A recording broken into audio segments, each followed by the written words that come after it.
más seguía, estaba en busca y captura. Luego lo metieron en la cárcel. Fue amigo de Mila Jiménez. Y no le ocurren más que desgracias. Bueno, que también se me olvidaba.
¿Qué, hijo?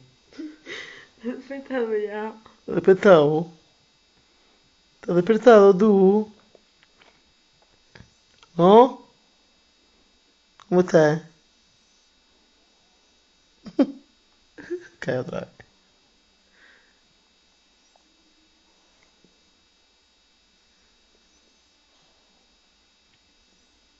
Qué cuerpo.